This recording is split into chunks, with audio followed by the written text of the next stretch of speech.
Hey, what's up? Andrew Kramer here, and in this tutorial, I'm going to show you how to create some refracted 3D reflections.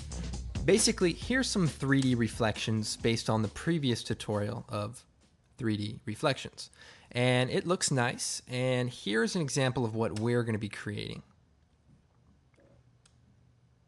So it's a similar effect in that we're seeing a reflection, but in this case, we're going to pretend it's refracting through an uneven surface. Now, in the real world, you can probably see this at the ocean or a lake or your next door neighbor's swimming pool when they're out of town. You bring your friends over there and you have a party, and then you lose your wallet, and they call you the next week and say, "Hey, I found your wallet." I say, "Oh, great, I've been looking for it," and they tell you where they found it, and then yeah, not good. So, in any case, what we're going to do is create this effect, and we'll go and get started. Now, I will warn you, this isn't a super beginner tutorial, so if you want to check out the original 3D reflections tutorial, I recommend you do that. Otherwise, sit back and enjoy. I'm going to create a new solid, 1200 by 1200 pixels, so pretty big. It's going to be our floor or our liquidy surface. I'm going to choose Effect, Noise, Fractal Noise. We'll leave it at the default settings. I'm going to choose Effect, Blur, Fast Blur. And we'll set it to about 25. Okay, now I'm going to turn on the 3D layer switch.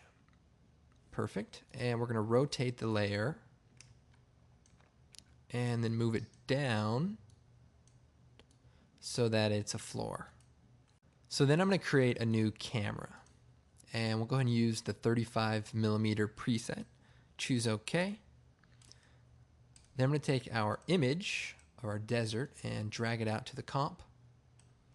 And we can scale it down some and turn on the 3D layer switch as well.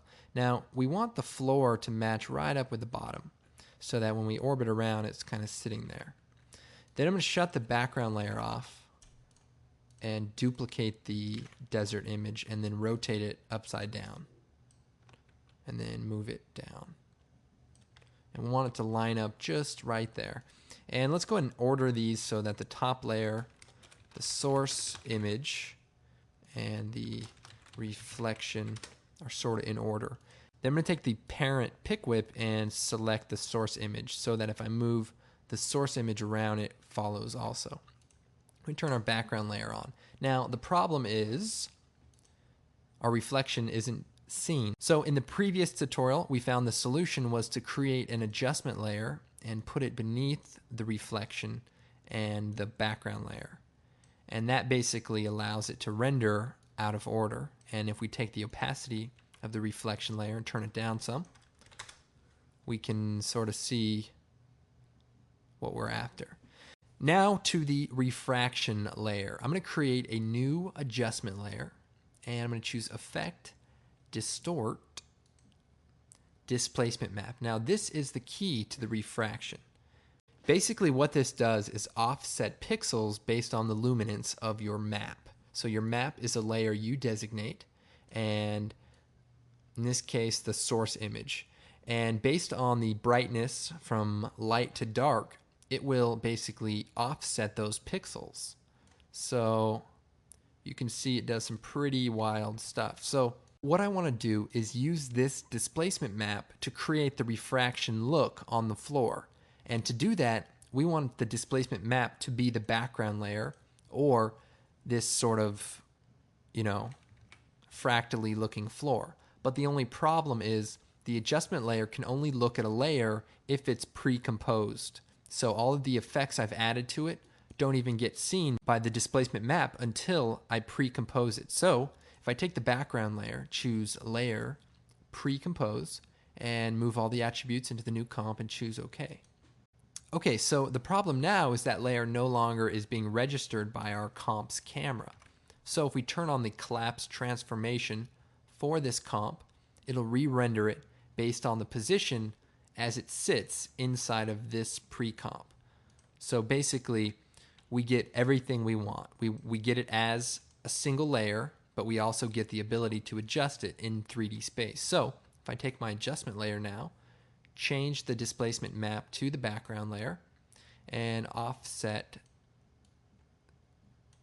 the horizontal and vertical displacement, we can see we've created sort of this watery effect, but it's affecting everything, including our actual source. So to solve that problem, we take the adjustment layer, put it beneath the source, but above the reflection. So now we get the perfect refraction that we want. Okay, next thing I want to do is create a new light. We'll go ahead and make a blue light and choose OK. Okay, we have a problem here, and that is the light is changing the luminance value of the background comp. And because the displacement is based on that particular layer's luminance, it's changing just because of this light. And we don't want that. So I'm going to go to this layer and open it up, Alt double click, and then bring up the material options and accept lights to off. Now we can have a light, but it won't affect our floor layer. However, the problem is now our floor layer looks very flat and it's not as interesting. So let's shut the displacement map layer off, go into the comp, make a copy of this layer, and paste it into this comp again. So it's basically a copy of it without having been inside of a pre-comp.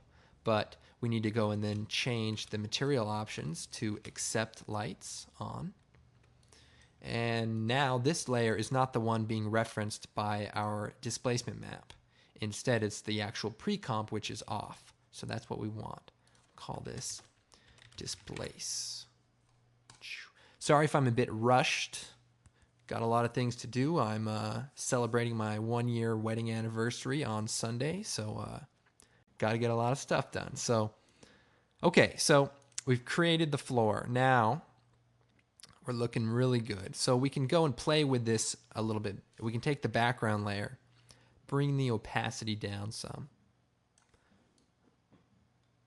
and just play with it. Bring the light closer to the surface, and create sort of a interesting look that way.